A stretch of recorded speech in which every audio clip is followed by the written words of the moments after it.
Asdeqa, salam alaikum, bonjour ou bonsoir les amis. J'espère que vous allez bien partout où vous vous trouvez. En tout cas, c'est ce que je vous souhaite et pour le meilleur de toutes les situations. Bienvenue sur votre chaîne Bled Magharibia. Chers amis, abonnez-vous. Abonnez-vous pour rester bien informés comme il se doit, bien entendu. Pour ma part, je suis ravi de vous retrouver à travers cette nouvelle séquence vidéo. Chers amis, mesdames et messieurs, cette séquence se penche cette fois sur cette Tunisie d'aujourd'hui, dont l'État coûte de plus en plus cher, oui, de plus en plus cher aux contribuables tunisiens et tunisiens.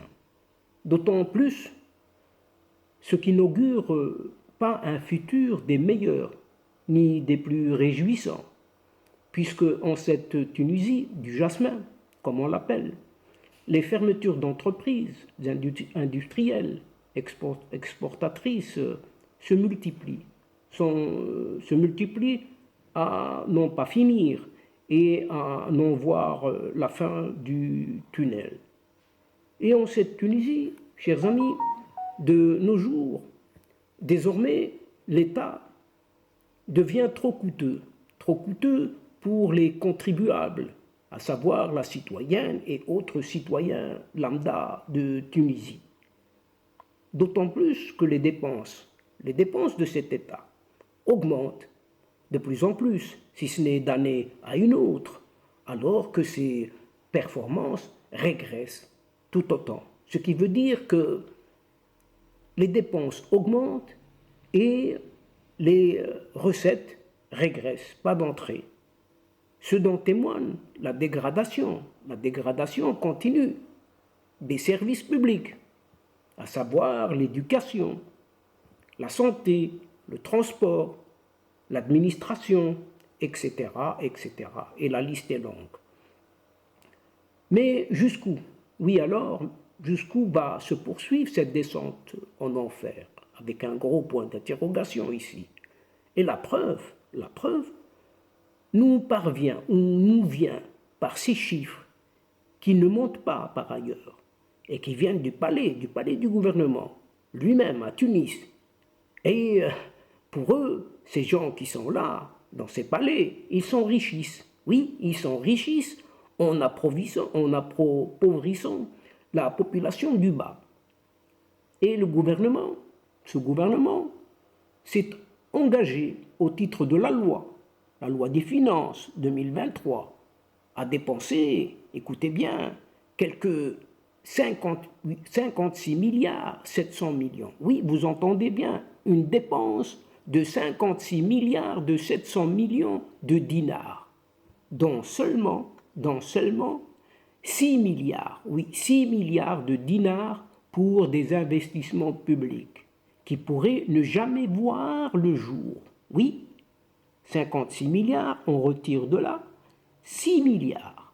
Ce budget d'investissement prévu dans les textes, des lois de finances, étant souvent, au cours des dernières années, transférés. Oui, vous entendez bien, transférés. Donc ces 6 milliards, hop, on les met ailleurs, on les détourne ailleurs. Eh bien pourquoi? Pour payer les salaires d'une armée de fonctionnaires. Parfois, si ce n'est souvent, 6 milliards, inutiles, et en tout cas inefficaces. Oui, inefficaces. Vous allez dire pourquoi? Eh bien, la réponse est selon la répartition des dépenses du budget de l'État au titre de l'année 2023. Écoutez la répartition, comment elle se fait. Près de 22 milliards 700 millions de dinars, près de la moitié de ces 56 milliards 700 millions ont été consacrés au seul salaire, sachant que le nombre total des agents sera de près de 658 911 fonctionnaires. Oui, vous entendez bien, 658 911 fonctionnaires. Et dans ces 658 911 fonctionnaires, il y a 206 303 d'entre eux relevant du seul ministère de l'Éducation, soit à peu près un tiers. Tout ce personnel de l'éducation ne fait que gérer le secteur le plus délabré et le moins productif du pays, ce dont témoigne le très bas niveau des élèves tunisiens dans tous les classements mondiaux, dont celui qui est renommé, celui du PISA bien connu. Ce qui ressemble à une stupide démocrature, encore un nouveau concept, démocrature. Et comme son nom le spécifie excellemment bien, cette démocrature est souvent définie comme étant un régime politique qui, par son système d'élection, est démocratique, il n'y a rien à dire, mais où la réalité de l'exercice du pouvoir penche cette fois-ci vers la dictature et la suppression de l'état de droit. Donc, on vient au pouvoir par la démocratie, mais pour appliquer le pouvoir sur le terrain, ça devient une dictature. Et la démocrature est par conséquent un simulacre de démocratie. Rien que ça. Et par conséquent, pour revenir à ce ministère de l'Éducation, qui compte traditionnellement le plus grand nombre de jours de grèves et de congés de maladie enregistrés chaque année.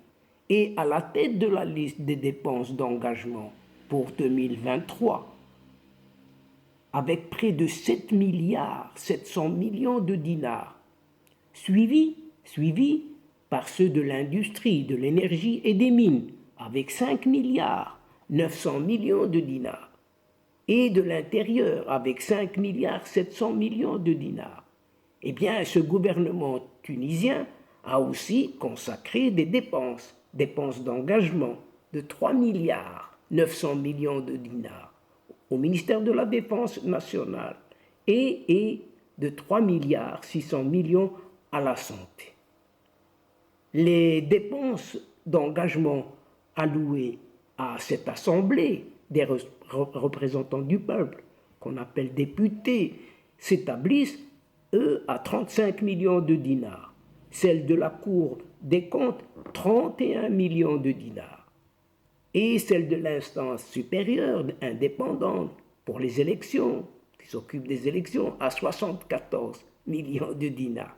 Des machins, oui, chers amis, que des machins censés veiller sur la bonne marche de cette démocratie tunisienne, ou plutôt, chers amis, cette nouvelle démocrature, s'occuper de cette nouvelle démocrature installée à la tête de cette pauvre Tunisie. Et pour quel résultat? Vous allez me dire pour quel résultat? Chers amis, mesdames et messieurs, une représentation populaire, décriée pourtant par l'écrasante majorité du peuple, ce dont témoigne le taux d'abstention aux législatives d'un certain samedi décembre courant dernier, il n'y a pas longtemps, qui a atteint un chiffre extraordinaire, pour ne pas dire éblouissant, une abstention de quelque chose de près de 92%. Oui, vous entendez bien, 92%. Une participation au vote uniquement de 8%. Oui, 8%. Du jamais vu. Oui, du jamais vu en cette Tunisie. Pourtant tant chéri, oui, tant chéri par son peuple. Et son peuple refuse d'aller voter. Encore heureux que le gouvernement, par pudeur, n'a pas prévu de budget pour le Conseil national des régions, cette fois-ci, et des districts, que ce light président de la République, ce Kais Saïd, veut mettre en place, sans avoir froid aux yeux, ainsi que pour le tribunal constitutionnel. Oui, son tribunal constitutionnel. Deux autres machins inventés dans l'état actuel de cette démocrature tunisienne. On voit ni l'utilité. On ne voit finalement ni l'utilité, ni l'urgence. Mais on veut quand même l'installer. Et en ce qui concerne les dépenses d'engagement de cette présidence, de cette République, eh bien, ces dépenses atteignent quand même, pour lui, rien que pour lui, 190 millions de dinars. Et celle de la présidence du gouvernement, de ce Premier ministre, donc, lui, c'est 253 millions de dinars. Et pour ce qui est des autres ministères non cités, leurs budgets s'établissent comme suit, par ordre décroissant. Agriculture, 2 milliards 900 millions. Commerce, 2 milliards 600 millions. Enseignement, 2 milliards 200 millions. Finance, 1 milliard 100 millions. Justice, 990 milliards. Formation et emploi, 990 milliards. Économie, 930 millions. Affaires étrangères, 330 millions. Technologie, 315 millions. Affaires religieuses, 178 millions. Tourisme, 174 millions. Domaine de l'État, 82 millions. Au regard de tous ces chiffres qui viennent de vous être énumérés, c'est comme une honte. Oui, comme une honte qui ne révèle pas son nom. Ne dirait-on pas que c'est une armée mexicaine dans ce cas-là? Oui, c'est à l'image de cette armée mexicaine. Une simple comparaison suffit à prouver la mauvaise gouvernance dont cette Tunisie est accablée depuis cette fameuse révolution de 2011. En effet, le budget total,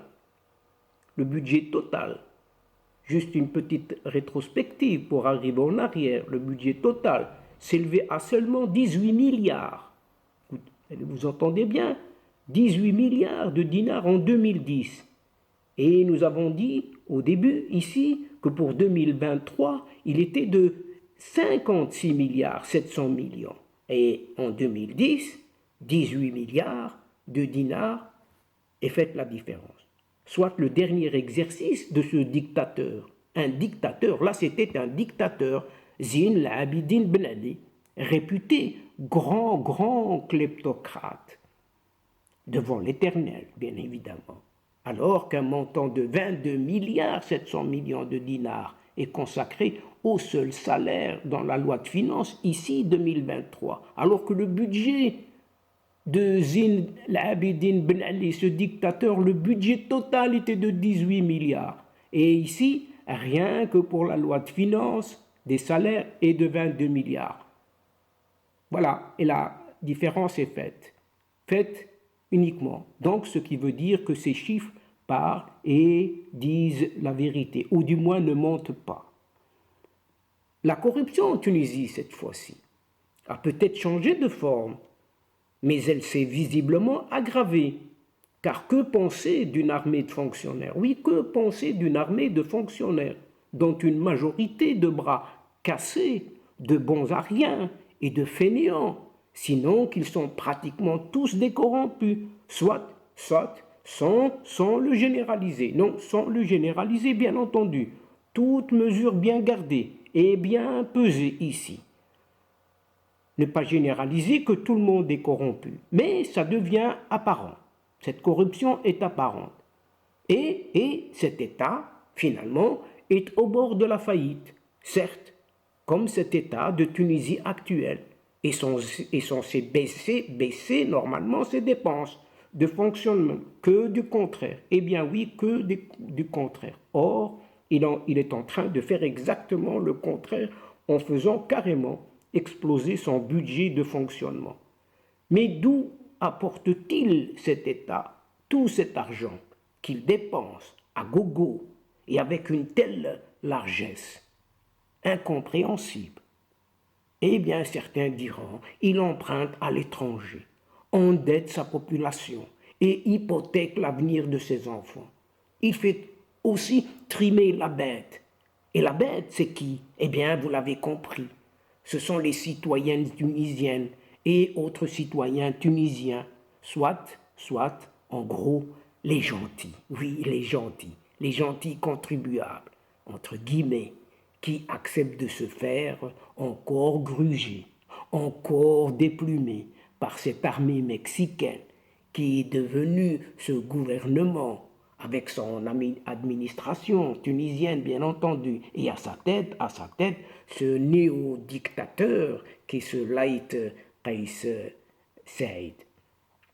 Et ce qui ne peut s'expliquer, ce qui ne peut s'expliquer à la lecture et à l'écoute de certains médias qui viennent à nous et qui nous préviennent tous azimuts et qui prévient surtout ces dirigeants tunisiens, à l'instar de cet Echo Week. Echo Week, une publication hebdomadaire du think tank indépendant d'un certain Théma, l'agence tunisienne de promotion de l'industrie et de l'innovation, cette APII, qui a recensé la fermeture de pas moins de 433 entreprises industrielles en Tunisie depuis septembre 2019 déjà.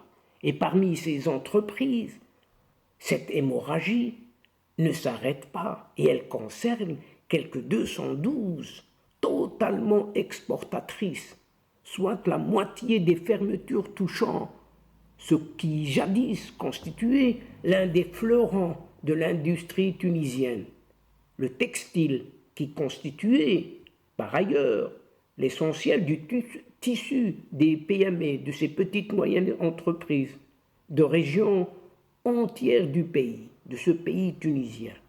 Ainsi, durant l'année écoulée, à savoir 2021, cette tendance s'est accélérée de plus en plus, et plus précisément entre septembre 2021 et septembre 2022, soit une année entière. Eh bien, 121 entreprises industrielles ont fermé purement et simplement, définitivement leurs portes. Et parmi elles, 44 entreprises sont totalement exportatrices, 24 en partenariat avec l'Italie et 9 avec l'Allemagne. Et la même source, donc EcoWake, rapporte que la plupart de ces faillites ont été recensées dans la région du nord-est du pays tunisien. Les secteurs du textile et de l'habillement étant les plus touchés, puisque perdant quelques 138 entreprises, et au total, ce sont 6 000 personnes, des travailleurs, qui ont perdu leur emploi, tout simplement. Pour l'opposant, un ancien candidat à la présidentielle, 2019 donc, Lotfi Mrahi, qui s'exprimait à ce sujet le 31 octobre dernier, il disait ceci: les investisseurs étrangers ne reviendront pas et il n'y en aura point de nouveau tant que le climat politique, fiscal et économique les en dissuadera. Est-ce dû alors à des séquelles persistantes, dues essentiellement au Covid-19 ? Mais pas seulement tout de même, chers amis. Il y a pratiquement un an, en novembre 2021, un certain Béchir Boujdei, membre du bureau exécutif de l'UTICA, principale centrale patronale du pays, avait alerté l'opinion sur le fait que la situation de la plupart des entreprises privées en Tunisie était jugée précaire et nécessitait un véritable plan Marshall. Donc déjà, il y a un an, et c'était Béchir Boujdei qui l'affirmait. Et 54 000, pas moins de 54 000 entreprises, excusez du peu quand même, étaient alors menacées de fermeture, tandis que 130 000 petites et moyennes entreprises avaient déjà mis la clé sous la porte. Donc la menace était en l'air. Où en sommes-nous aujourd'hui ? Où en sommes-nous aujourd'hui avec un contexte mondial post-guerre russo-ukrainienne venu se greffer encore à cette crise préexistante. Pour le président, cette fois-ci de l'Organisation des entrepreneurs, un certain Yassine Gouia, Eh bien, pour lui, les chiffres d'affaires des petites et moyennes entreprises tunisiennes ont globalement diminué de 70% d'issue de ce contexte mondial et national, ce qui a fait rechuter leur situation au même niveau du pic de la pandémie Covid-19. Yassine Gouya explique que ce manque à gagner des petites et moyennes entreprises est désormais dû au manque de matières premières, à l'inflation galopante dans le monde, mais aussi en Tunisie. En Tunisie, 9,1%, rien qu'en septembre 2022. À la dépréciation du dinar tunisien face au dollar américain, mais aussi à la détérioration du pouvoir d'achat des consommateurs. Il poursuit, il rajoute, 134 000 entreprises ont fermé leurs portes en déclarant faillite et 250 000 autres sont dans l'incapacité de payer les salaires et les charges. Précise encore Yassine Gouya. Les petites et moyennes entreprises étant l'unique vecteur de relance économique. La BCT, oui, la BCT, c'est cette banque centrale tunisienne, devrait, selon Yassine Gouya, faire pression sur les banques pour qu'elles accordent des facilités de trésorerie à ces PME qui peinent à accéder au financement de leurs activités.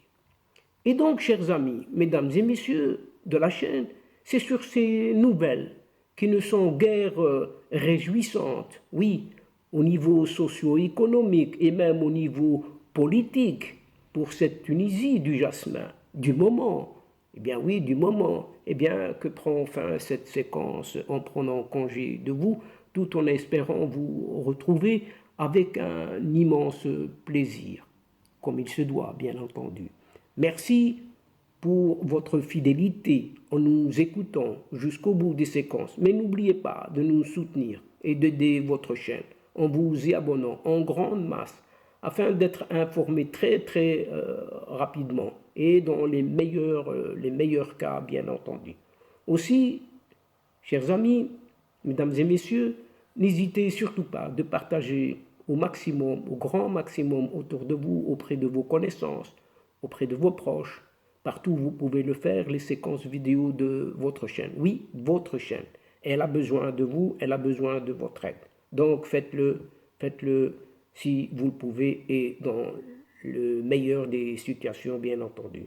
Pour moi, le moment est arrivé de vous dire au revoir, les amis. L'asdiqa, salamu alaikum wa rahmatullah wa barakatuh. À la prochaine fois et à bientôt. إلى اللقاء في حصة أخرى إن شاء الله مع السلامة.